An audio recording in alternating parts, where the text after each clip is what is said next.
Pokemon Scarlet and Violet sold 2.5 million copies in the first week alone, and as of right now have sold up to 18 million copies worldwide. I for one bought 2 copies of the game and completed both stories. After finishing the game and the post game, I've done a lot of shiny hunting and also joined some competitive Pokemon play, but not much is drawing me back to the games apart from the Terra raids for starter Pokemons which come each couple of months. The DLC is said to be released in June or July in 2023, but is this going to be enough to save Scarlet and Violet? That might sound quite dramatic, but due to the game's performance and just the fact that there's not much content once you finish the game, a lot of people have moved on to the next big thing. A lot of the content creators we see playing Pokemon games has dropped off significantly with the releases of Hogwarts Legacy and other big games, so what can bring creators back to focusing on Scarlet and Violet and bring the attention back to the Pokemon game?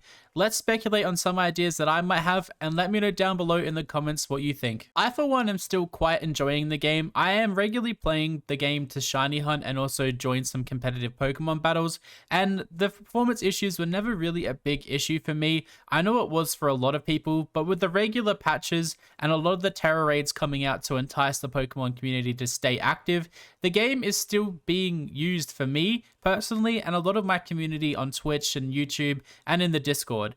Every time I stream Pokemon Scarlet and Violet, I have a range of people coming in and chatting about the game, and they're very excited about the DLC. So what do we have in store? I recently posted a couple of videos about the Great War and AZ's link to the Paldean crater. This could also tie into the fact that there's Paradox Pokemon and also introduce us to the third legendary. There's a lot of speculation that this DLC is going to focus around a third legendary and also give us quite a lot of story involving Kalos. Now the Kalos region is quite close to the Paldean region, but there's also this area up into the top right side of the map that a lot of people are focusing on and speculating that we could get part of the Kalos region or part of an area that we have not seen in a Pokemon game yet being introduced. Now this could be where AZ is hiding out, or this could be where more Paldean Paradox Pokemon are hiding. I'm not going to go too much into that. You can check out the video in the description below, or it should be on screen right now for that sort of content, but let's speculate on some other ideas. The Paldean region introduced us to the Ace Academy tournament, which is a fun battle dynamic where you can go back and battle a bunch of trainers that you met along your journey throughout the Paldean region.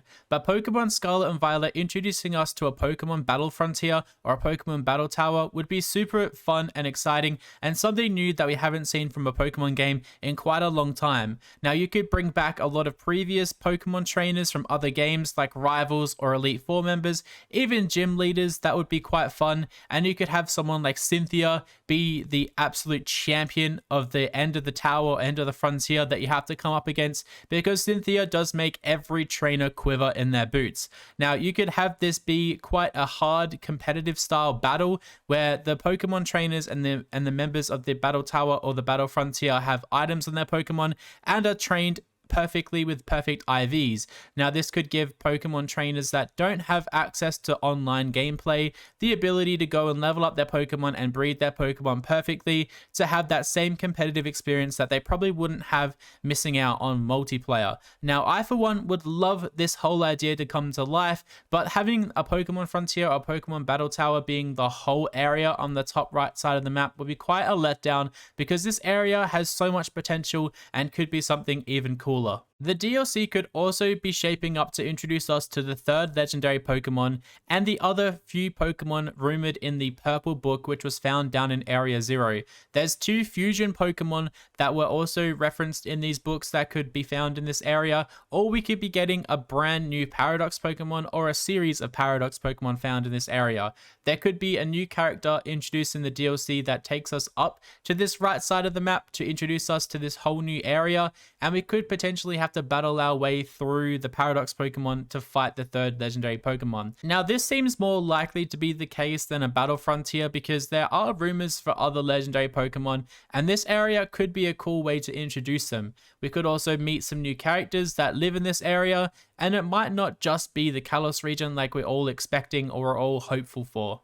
Now, apart from the content, I'm hoping that the DLC does offer a little bit of a performance patch. Now, we are getting regular patches for this game where they're focusing on fixing glitches and some performance issues that people are having, But if we got a bunch of new content, I would also like to see some of the performance issues people are having and some of the glitches be removed from the game. Now, a lot of people are having frame rate issues and are also crashing at various points of the game, so it would be good for them just to have this fixed. But this is gonna just be a content dump in my opinion. I believe they're just gonna release a DLC and just forget about the performance. Us Pokemon fans are acceptive of mediocre, and these games are almost mediocre. The content in the games are above mediocre, but the performance and the look of the game are just that. Now, the DLC could fix this, but I just think it's going to be a content dump so they can keep the game relevant until they can release a next Pokemon game. I want to hear your speculation of what the DLC is going to be. Let me know down below what you think of this video and also what you're hopeful for that the Pokemon games are going to release. What do you think this DLC is going to be capable of introducing to us? Thank you guys so much for watching. I really do appreciate all the love and support. Be sure to leave a like on the video and I'll catch you guys on the next one.